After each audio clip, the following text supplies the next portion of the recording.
Bismillahirrahmanirrahim. Alhamdulillah rabbil alamin. Allahumma salli wa sallim wa barik ala sayyidina Muhammadin wa ala alihi wa sahbihi ajma'in. Berkata Al-Imam Al-Kutub Al-Habib Abdullah bin Alawi bin Muhammad Al-Haddad di dalam kitabnya Da'watul Tammah. Semoga kita semua dan seluruh keluarga kita mendapatkan keberkahan ilmu beliau dunia dan akhirat. Amin ya rabbal alamin. Qala al-musannif, ketahuilah bahwasanya orang awam membutuhkan seseorang dapat memperbaiki keadaan mereka, memberi petunjuk, memberi nasihat tentang hal-hal yang dapat menjadikan mereka takut kepada Allah dan mengingatkan mereka kepada janji dan ancamannya. Karena bahwasanya kebanyakan dari mereka dalam keadaan lalai kepada Allah dan kampung akhirat, serta condong pada dunia, kesenangan, kenikmatan dan kerendahannya yang hanya sekejap saja. Ulama menurut orang-orang yang bodoh adalah yang menyebarkan fitnah, menyesatkan mereka, dapat memberikan keleluasaan bagi mereka pada masalah yang dipersempit oleh Allah dalam perkara agama dengan cara mengajarkan tuntunan batil, kesaksian palsu, siasat melakukan riba dan nazar yang diketahui tidak diketahui bertujuan karena Allah dan balasannya sedikit pun. Misalnya mereka menyarankan kepada orang yang akan menulis wasiat yang tidak diperbolehkan bagi ahli waris dengan berkata, wasiat tidak sah bagi ahli waris, lebih baik ditulis saja dengan lafaz nazar atau ikrar, yaitu pengakuan, hingga menjadi sah secara lahiriahnya dalam hukum. Dan juga perkara-perkara lainnya yang buruk, penuh tipuan dan siasat yang merusak. Ulama seperti inilah yang termasuk memimpin kesesatan dan tipu daya, penyeru kepada neraka dan siksa yang dijadikan oleh Allah sebagai sesuatu yang hina dan rendah, bencana dan fitnah bagi diri mereka sendiri dan semua yang mengambil tipu muslihat mereka serta mengikuti kesesatan mereka. Sebagian firman Allah, a'udzubillahi minasyaitonirrajim, wa saya'lamul ladzina zalamu ayyamun qalbin yanqalibun. Artinya, dan orang-orang yang zalim itu telah mengetahui kemana mereka akan kembali.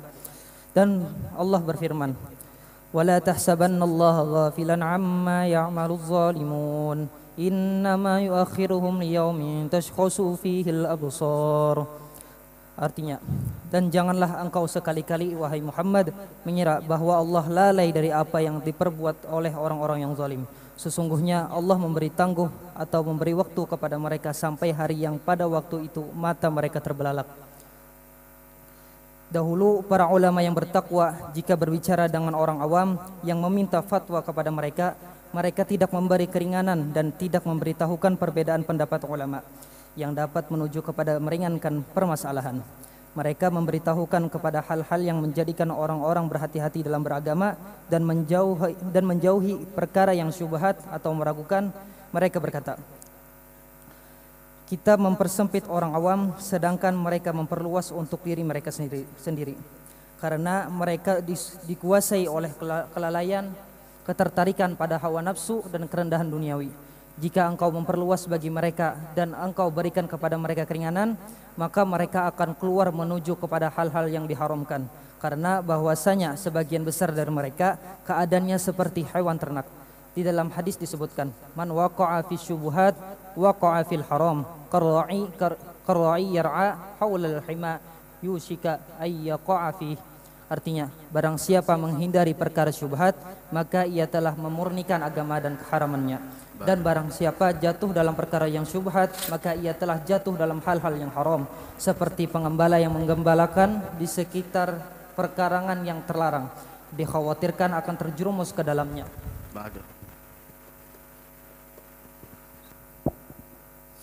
Dikisahkan bahwa ada seorang raja di Maroko melakukan hubungan suami istri di siang bulan Ramadan. Kemudian raja ini mengumpulkan para ulama di sekitarnya dan ditanyainya tentang hukum perbuatannya. Ketika mereka telah berkumpul di hadapannya, raja bertanya kepada mereka. Salah seorang dari ulama itu yang merupakan pemimpin dalam ilmu dan keutamaan berkata, wajib atas engkau berpuasa 2 bulan berturut-turut. Ketika keluar dari tempat sang raja, ulama tadi ditanya oleh ulama yang lain, mengapa engkau memberi fatwa padanya untuk berpuasa 2 bulan berturut-turut, sedangkan engkau mengetahui dalam mazhab al-Imam Malik rahimahullah disebutkan bahwa denda bagi orang yang melakukan hubungan suami istri di siang hari bulan Ramadan boleh memilih antara membebaskan budak, berpuasa dan memberi makan, dan mereka bermadhab Malikiyah. Maka ulama tersebut menjawab, kalau aku memberitahukan kepadanya tentang membebaskan budak dan memberi makan, pasti ia akan meremehkan perbuatan itu dan akan berhubungan suami istri setiap harinya di siang hari bulan Ramadan, sedangkan puasa merupakan hal yang berat baginya, maka ini berpuasa 2 bulan berturut-turut lebih tepat sebagai hukuman dan peringatan baginya. Dahulu Al-Imam Ahmad bin Musa bin Ajil rahimahullah ta'ala tidak membaca bab al-ila, bab zihar dan bab li'an di hadapan orang awam. Beliau memerintahkan pembaca jika sampai pada bab itu untuk melewatinya apabila berada di hadapan orang awam dan mengajari pembaca sendirian agar orang-orang tidak mendengarnya, karena ditakutkan mereka akan terjerumus pada kesalahan dan dosa. Bismillahirrahmanirrahim. Alhamdulillahi rabbil alamin. حمدا يوافي نعمه ويكافئ مزيده يا ربنا لك الحمد كما ينبغي لجلال وجهك ولعظيم سلطانك سبحانك لا نحصي ثناء عليك أنت كما أثنيت على نفسك فلك الحمد حتى ترضى ولك الحمد إذا رضيت ولك الحمد بعد الرضا اللهم صل وسلم على سيدنا محمد مفتاح باب الرحمة الله عدد ما في علم الله صلاة وسلاما دائمين بدوام ملك الله وعلى آله وصحبه ومن تبع هداه أما بعد. Alhamdulillah, kita bersyukur kehadrat Allah Subhanahu wa taala atas nikmat yang Allah berikan kepada kita, terutama nikmat duduknya kita di waktu yang mulia ini di tempat yang dicintai oleh Allah. Ketika suatu tempat statusnya adalah tempat yang dicintai oleh Allah, maka tempat itu penuh dengan keberkahan. Namun ketika suatu tempat statusnya adalah tempat yang tidak dicintai oleh Allah, maka tempat itu tidak ada keberkahan di dalamnya. Maka kita beruntung pada malam hari ini kembali Allah Subhanahu wa taala meringankan kita semua, memudahkan kita semua untuk duduk di waktu yang mulia dan di tempat yang dicintai oleh Allah. Sama-sama niat kita memanfaatkan umur yang Allah beri, mengisi kesempatan yang Allah anugerahkan, serta menunggu datangnya waktu salat Isya. Begitu juga niat i'tikaf di dalam ini masjid, dan juga sama-sama niat kita memakmurkan ini masjid. Mudah-mudahan diterima oleh Allah Subhanahu wa taala. Amin ya rabbal alamin. Karena ketahuilah, ketika kita memakmurkan masjid, ketika kita memakmurkan rumah-rumahnya Allah Subhanahu wa taala, itu adalah menjadi penyebab bala dan bencana ditolak oleh Allah Subhanahu wa taala. Ketika kita memakmurkan masjid, musalla, langgar, maka itu adalah sebuah amalan yang menjadikan bala dan bencana dihindarkan oleh Allah. Sebagaimana yang disebutkan di dalam sebuah hadis Nabi kita Muhammad sallallahu alaihi wa ala alihi wa sahbihi wasallam, beliau bersabda, qalallahu ta'ala, Allah Subhanahu wa taala berfirman, idza nazartu ila majalisil ulama, apabila saya melihat ada majlisnya para ulama, majlis yang didirikan oleh para ulama, tentunya dengan niat yang baik, tentunya dengan tujuan yang benar.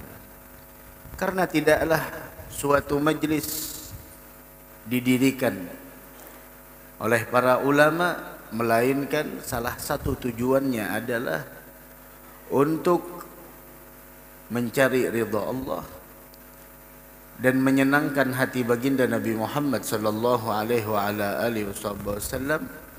Juga salah satu niatnya adalah untuk mengundang rahmat Allah, dan salah satu tujuannya adalah untuk membentengi diri kita dari berbagai macam perbuatan yang mengakibatkan turunnya bala.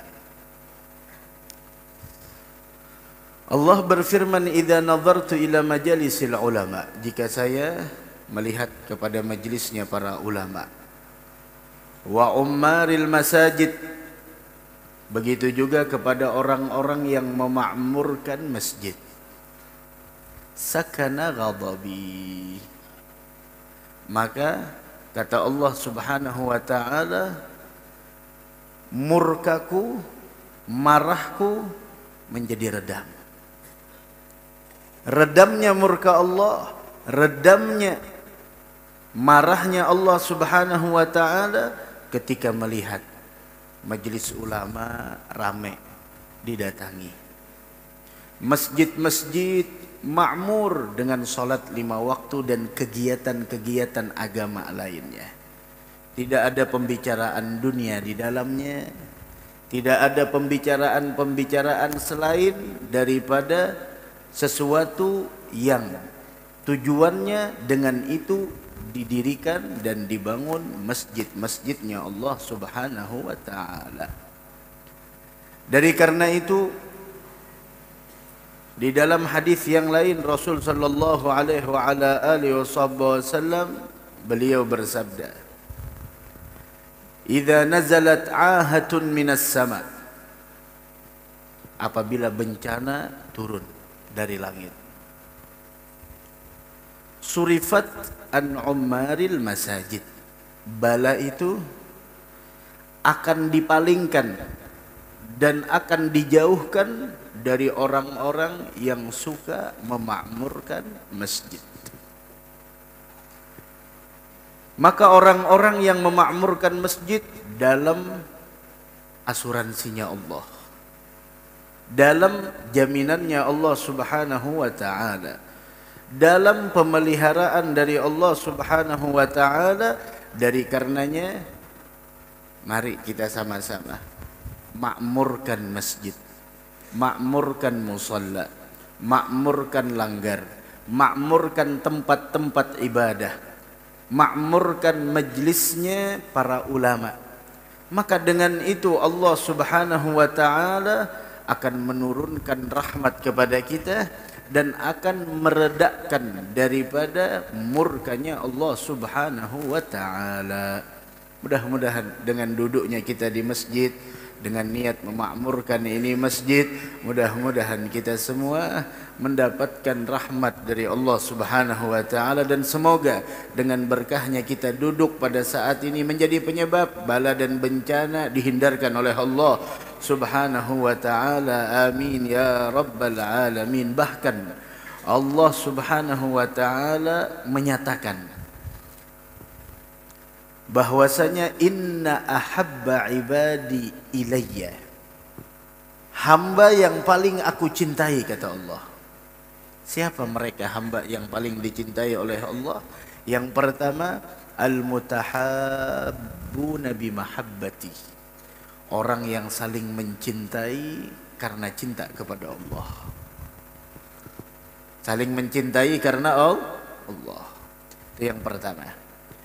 Yang kedua, derajat yang kedua, orang yang paling dicintai oleh Allah Subhanahu wa taala yaitu adalah orang yang hatinya selalu terkoneksi dengan masjid. Hati yang penuh cinta dengan masjid. Tidaklah selesai satu solat fardu yang dia lakukan di masjid, melainkan dia merindukan kapan lagi waktu solat saya ingin ke masjid lagi.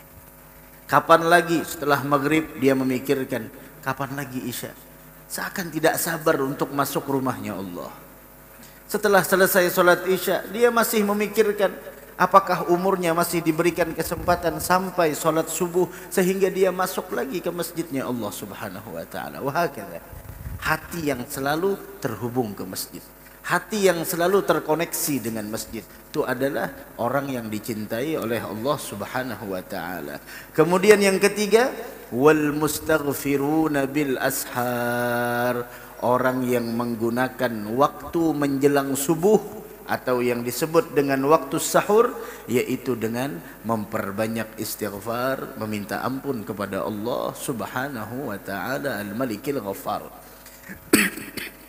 Kemudian tiga golongan manusia ini Allah menyatakan, ulaika alladzina idza aradtu ahlal ardi bi'uqubatin.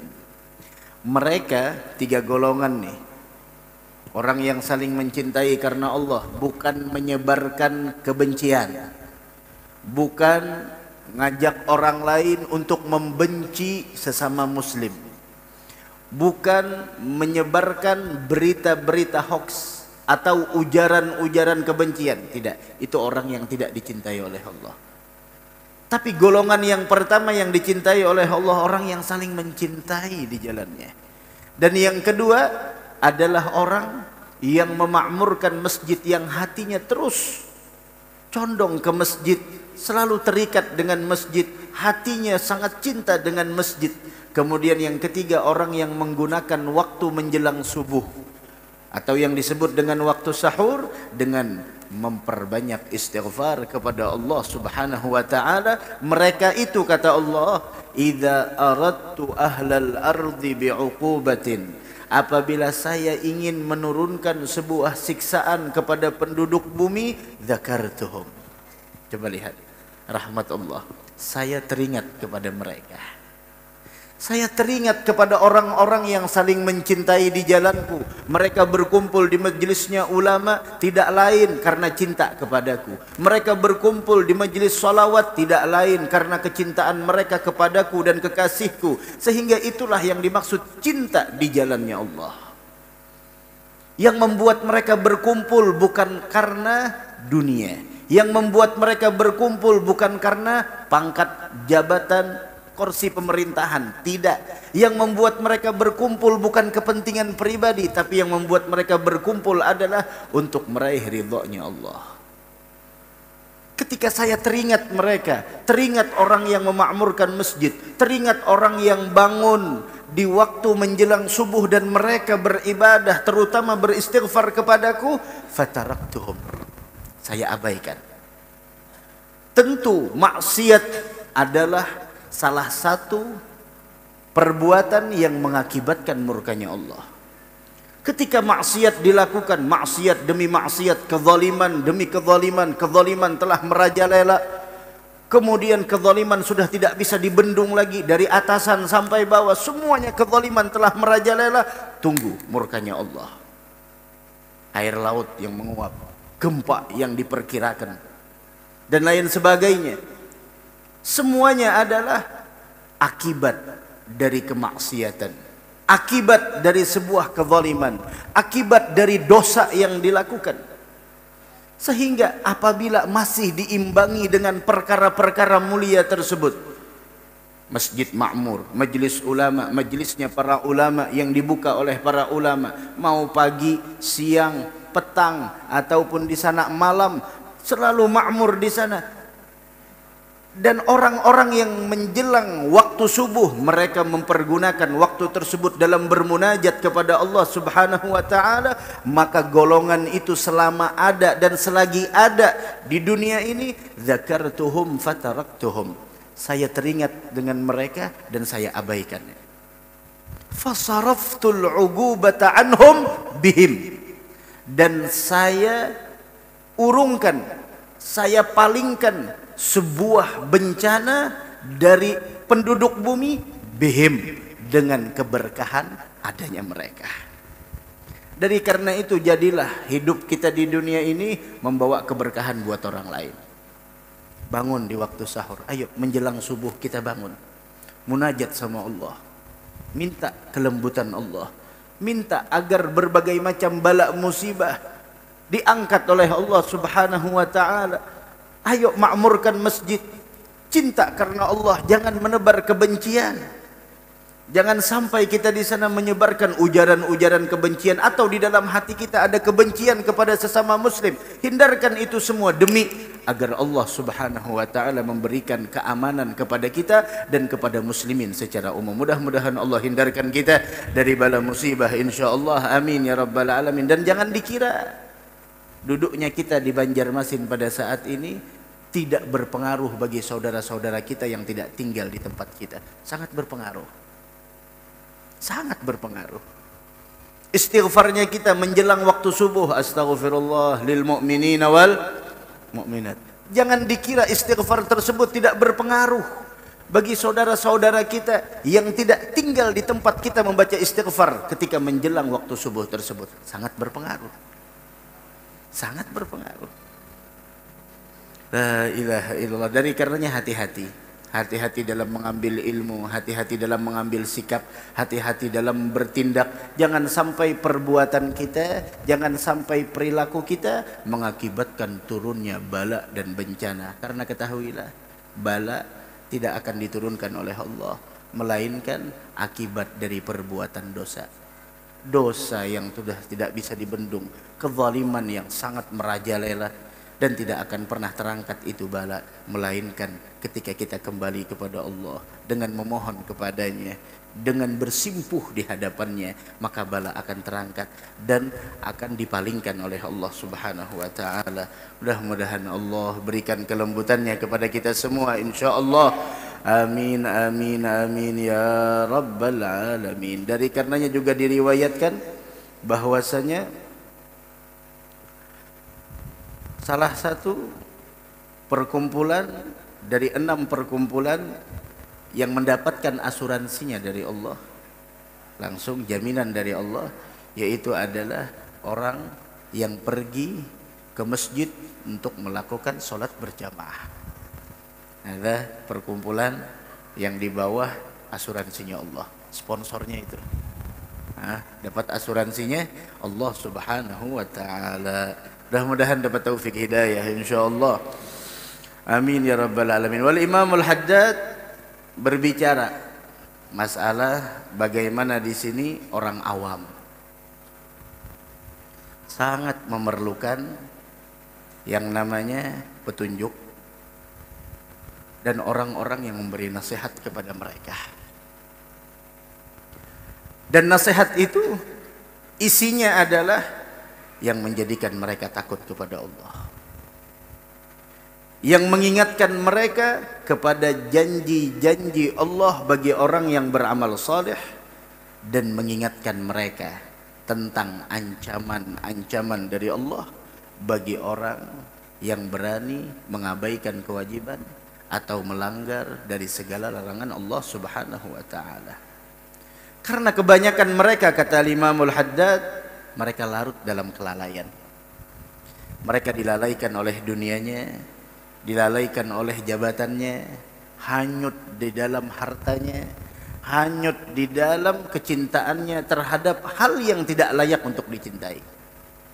Sehingga mereka perlu dengan orang-orang yang mengingatkan tentang bagaimana di sana janji Allah bagi orang yang beriman dan dibuktikan imannya dengan amal saleh, ancaman-ancaman Allah bagi para pendosa.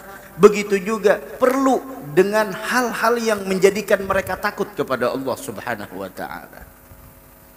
Hal-hal yang menjadikan mereka ingat dengan negeri akhirah. Orang kalau sudah ingat dengan negeri akhirah, dia akan secara otomatis ingatnya dia dengan akhirah akan menjadikannya menjauh dari kehidupan dunia.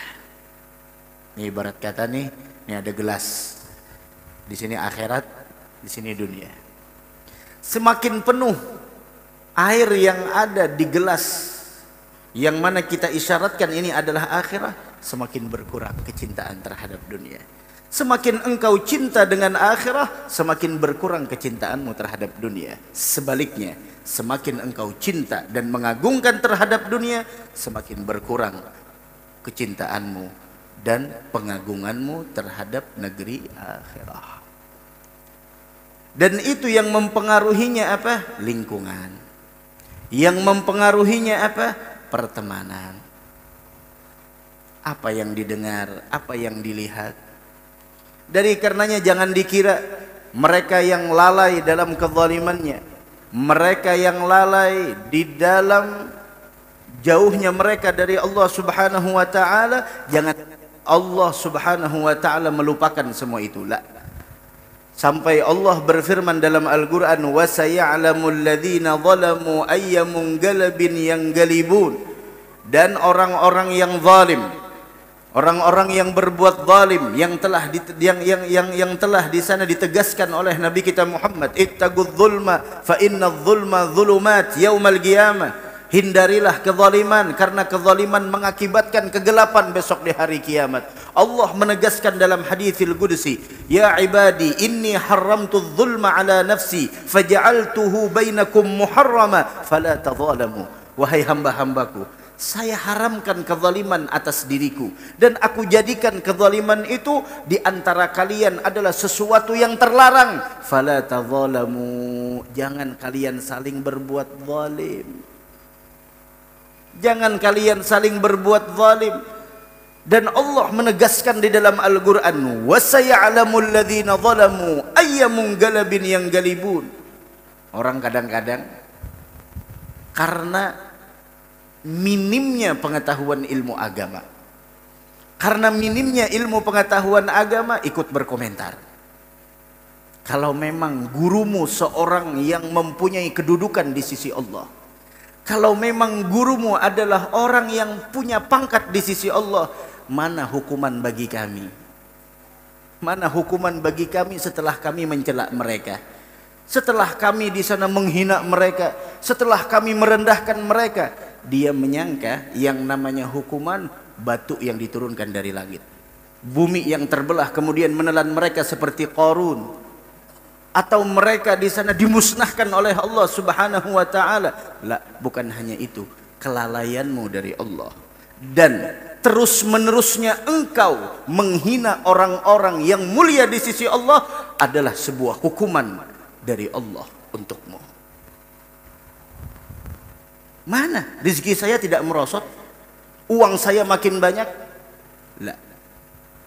Sudah pernah kita bicarakan istidraj, sanastadrijuhum min haitsu la ya'lamun. Allah Subhanahu wa taala berfirman di dalam Al-Qur'an yang pernah kita sampaikan di sini tentang bagaimana orang-orang yang mana di sana nikmatnya semakin banyak padahal maksiatnya jalan. Nikmatnya semakin melimpah padahal Masya Allah segala apa namanya yang dia inginkan diberikan oleh Allah Subhanahu wa taala. Terkadang kita melihat semacam itu, tapi apakah itu tidak ada reaksinya bagi orang-orang yang punya apa namanya kedudukan di sisi Allah sehingga mereka berlarut-larut di dalam menghina tersebut. Di dalam sebuah hadis bagaimana Rasul sallallahu alaihi wasallam beliau bersabda bahwasanya idza ra'aitallaha yu'til 'abda kullama ahab wa huwa muqimun 'ala ma'asi. Simak, jika engkau melihat Allah memberikan kepada seorang hamba semua apapun yang dia inginkan, Masya Allah, pangkat, jabatan, status, popularitas, uang, kekuasaan diberikan kullama ahab. Ini kalau sudah kul, semua yang dia inginkan diberikan oleh Allah, dikasih oleh Allah. Padahal wa huwa muqimun ala ma'asi, padahal dia terus-menerus dalam kemaksiatan, terus-menerus dalam kezaliman, terus-menerus dalam dosa. Maka jawabannya kata Nabi, fa innama dzalika istidrajun minhu lahu. karena itu semua adalah istidraj dari Allah kepadanya. Kemudian Rasul membaca sebuah ayat, falamma nasu ma dzukkiru bih fatahna alaihim abwaba kulli syai hatta idza farihu bima utu akhadnahum baghtatan fa idzahum mublisun. Ketika mereka lalai, tidak ingat, lupa terhadap apa yang telah diperingatkan kepada mereka, mereka dalam kelalaian, fatahna alaihim abwaba kulli syai, kami bukakan pintu-pintu kesenangan kepada mereka. Ambil, silahkan. Fatahna alaihim, Allah yang memiliki dunia dan seisinya mengatakan fatahna alaihim abwaba kulli syai, kami bukakan baginya semua dan segala pintu kesenangan. Ambil, silahkan. Hatta idza farihu bima utu, sampai mereka bersenang-senang, bangga dengan apa yang sudah diberikan, akhadnahum baghtatan, kami datangkan siksaan tersebut secara tiba-tiba. Habis semuanya. Fa idzahum mublisun. Pada saat itu mereka putus asa. Tidak ada yang bisa menolongnya. La ilaha illallah. Itu ibarat kata aparat udah tahu ada rumah yang dipakai markas buat narkoba. Nah, sudah diketahui itu rumah dipakai buat pesta narkoba. Dibiarkan bukan berarti bebas, kebal hukum, tidak. Dibiarkan sampai pada akhirnya orang tersebut lagi senang-senang, banyak bawa barang, kedapatan langsung. Hukumannya bukan 4-5 tahun lagi, langsung. Seperti itu. Jadi hati-hati. Mana saya mencela gurumu, mana kualatnya saya? Kalau memang gurumu adalah seorang wali, mana kualatnya? Saya tidak kualat. Dia menyangka sama seperti umat-umat di zaman dahulu. Coba doa kepada Tuhanmu, turunkan hujan dari langit, dari yang mana hujan tersebut batu, bukan hujan air lagi. Kembali lagi hal tersebut di zamannya kita. Mudah-mudahan kita diberikan keselamatan oleh Allah Subhanahu wa taala. Bismillah, azan. Allahu akbar, Allahu akbar. Allahu akbar. Allahu akbar,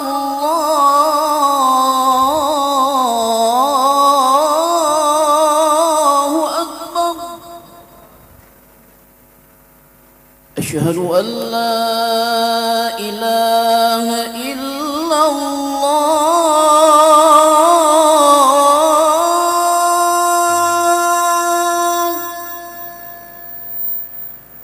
Asyhadu an la ilaha illallah.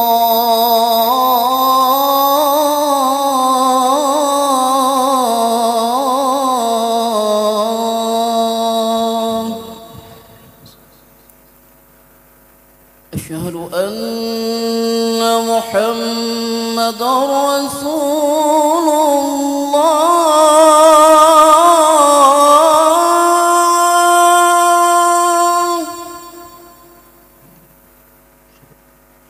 Asyhadu anna Muhammadar Rasulullah.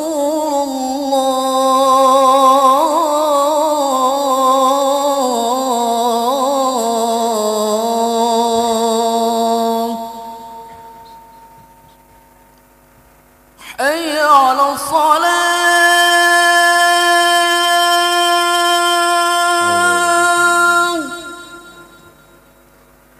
Hayya 'ala salat.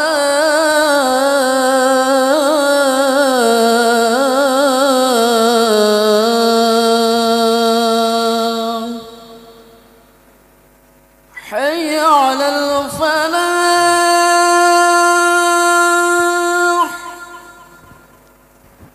Hayya 'alal falah.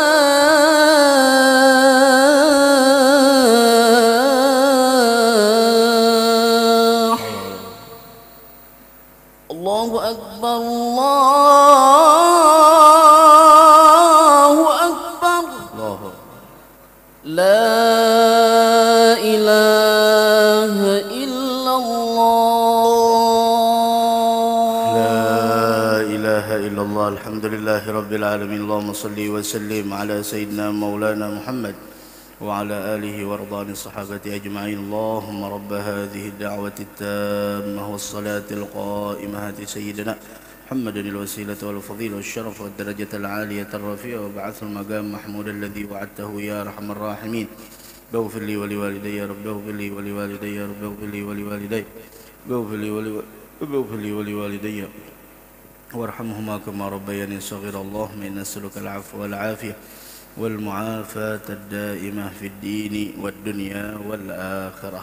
وهكذا di zaman Nabi kita Muhammad sallallahu alaihi wa ala alihi wasallam pun begitu. Ketika orang-orang musyrik mengatakan wa idz qalu Allahumma in kana hadza huwal haqq min 'indik fa'amtir 'alaina hijaratan minas sama' aw i'tina bi'adzabin alim. Orang-orang musyrik mereka mengatakan, wahai Tuhan, idz qalu Allahumma, wahai Tuhan, orang-orang musyrik mengatakan, wahai Tuhan, jika Al-Qur'an yang dibacakan oleh Muhammad ini adalah memang benar-benar wahyu dari Engkau, maka sesungguhnya hujanilah kami dengan batu dari langit atau datangkan kepada kami azab yang pedih. Mereka tidak percaya dengan kebenaran. Harusnya mereka yang lebih aula, yang lebih baik, mereka tidaklah mengatakan tersebut. Mereka menantang kepada Allah, amtir alaina hijaratan minas sama', hujani kami hujan batu dari langit atau azab yang pedih. Itu adalah karena kebodohan mereka, karena kebencian mereka, karena sebuah bagaimana mereka tidak senang dengan apa yang dibawa oleh Nabi kita Muhammad sallallahu alaihi wa ala alihi wasallam. Harusnya mereka berdoa, ya Rabb, kalau memang benar itu adalah kebenaran dari Engkau, maka fahdina, berikan kami hidayah dan berikan kami taufik untuk menjadi pengikutnya. Bukan malah menentang. Kalau memang tuh ini lah. Itu istidraj dan lain sebagainya. Naam. Allah Subhanahu wa taala berfirman di dalam Al-Qur'an, setelah di sana orang-orang musyrik mengatakan, idz qalu Allahumma, mereka mengatakan, wahai Tuhan, in kana hadza huwal haqq min 'indik fa amtir 'alaina hijaratan minas sama'. Kalau memang benar, mereka memang berada dalam kebenaran dan kami yang menentang adalah dalam kesesatan, maka turunkan hujan batu dari langit biar kami musnah seperti kaum Nabi Lut. Kaum Nabi Lut. Awitina bi'adzabin alim, atau datangkan kami azab yang pedih. Kalau memang itu benar, kalau mereka benar, kami yang salah. Ayo, mana azabnya, mana? Dijawab oleh Allah, wa ma kana Allahu liyu'adzibahum wa anta fihim wa ma kana Allahu mu'adzibahum wa hum yastaghfirun. Allah tidak akan pernah menghukum mereka selama engkau, wahai Muhammad, berada di antara mereka.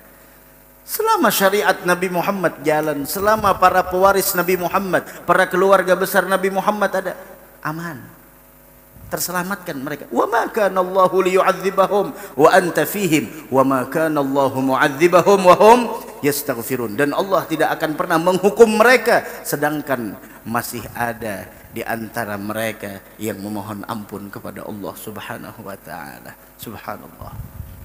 Akan tetapi begitu, kezaliman merajalela dan lain, fitnah dan lain sebagainya. Dan Allah menegaskan, wa saya'lamul ladzina zalamu ayyamunqalabin yanqalibun. Orang-orang yang berbuat zalim akan mengetahui kemana mereka akan kembali. Tidak ada tempat kembali kita melainkan hanya kepada Allah Subhanahu wa taala. Bahkan di dalam ayat yang lain, wala tahsabannallahu ghafilan amma ya'maludz zalimun. Jangan dikira Allah Subhanahu wa taala lalai dari orang-orang yang la tahsabannallaha ghafilan amma ya'maludz zalimun innama yuakhiruhum liyaumin tashkhasu fihi al-absar. Allah Subhanahu wa taala berfirman di dalam Al-Qur'an, janganlah engkau mengira bahwa Allah Subhanahu wa taala lengah. La tahsabannallaha ghafilan. Jangan engkau mengira Allah lengah dari apa yang pernah dibuat oleh orang-orang yang zalim. Kezalimanmu ada di dalam catatan amalmu. La tahsabannallaha ghafilan amma ya'maludz zalimun. Kemudian kenapa azab tidak turun? Nih, innama yuakhiruhum liyaumin tashkhasu fihi al-absar. Sesungguhnya Allah menangguhkan azab atas mereka, yaitu sampai hari yang pada waktu itu mata mereka semuanya terbelalak, melihat tidak ada jalan keluar, menyesal untuk kembali kepada Allah, tidak ada lagi.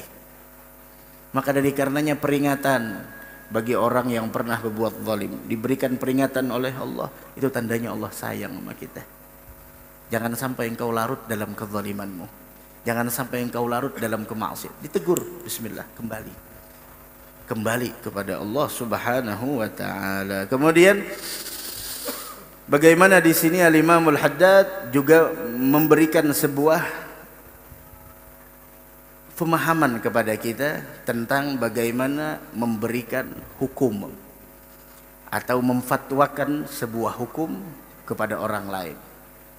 Nah, itu diceritakan ada seorang raja di Maroko melakukan hubungan suami istri di siang bulan Ramadan. Ya tentunya berhubungan suami istri di siang bulan Ramadan tidak diperbolehkan. Tidak diperbolehkan. Bukannya halal? Iya halal. Tapi siang bulan Ramadan tidak boleh. Haram. Nah, seorang raja yang pada saat itu di sana mayoritasnya adalah mazhab Maliki. Kemudian ketika sang suami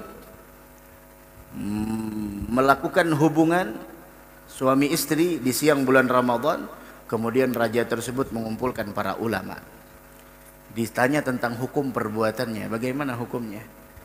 Maka mereka di sana berkumpul di hadapan raja dan kemudian ada salah seorang ulama yang menjadi pimpinan pada saat itu berkata, yaitu wajib bagi engkau wahai raja sebagai penebus atas kesalahanmu puasa 2 bulan berturut-turut. Puasa 2 bulan berturut-turut. Ketika keluar dari tempat sang raja, ulama tadi ditanya oleh ulama yang lain. Setelah keluar dari tempat raja, bilang, mengapa engkau memberi fatwa kepada raja untuk berpuasa 2 bulan berturut-turut? Sedangkan engkau mengetahui dalam madhab al-Imam Malik disebutkan bahwa denda bagi orang yang melakukan hubungan suami istri di siang hari bulan Ramadan boleh memilih antara membebaskan budak, berpuasa di 2 bulan lamanya, kemudian memberi makan kepada orang-orang miskin. Artinya boleh dipilih antara 3. Sedangkan ulama tadi langsung menekankan puasa 2 bulan berturut-turut. Tegasnya begitu. Padahal mazhab mereka, mazhab Imam Malik, suruh memilih antara 3. A. Memerdekakan budak. B. Puasa 2 bulan. C. Memberikan makanan kepada fakir miskin. Maka ulama tersebut menjawab, coba lihat, ulama tersebut menjawab, kalau aku bilangnya memberitahu kepadanya tentang membebaskan budak dan memberikan makanan, pasti ia akan meremehkan perbuatan itu dan akan berhubungan badan kembali. Tidak ada takzir, tidak ada efek jeraknya. Membebaskan budak, raja, penguasa, sugih orangnya, nyaman aja.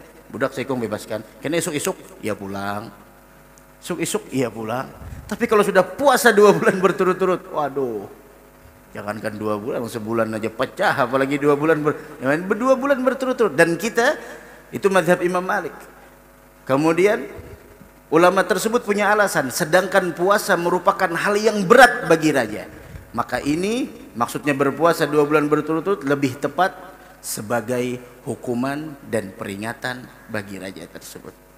Coba lihat bagaimana menerapkan sebuah hukum. Dan kita mazhab Imam Syafi'i berurutan, merdekakan budak. Kalau tidak mampu, puasa.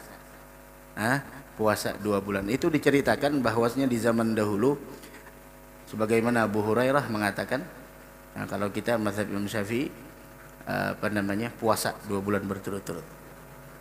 Nah, 2 bulan tuh berturut-turut, jangan sampai ada. Makanya hati-hati. Siang-siang bulan Ramadan ya berjauh aja. Jangan berparak-parak, tapi mun sudah tua ngapa juga.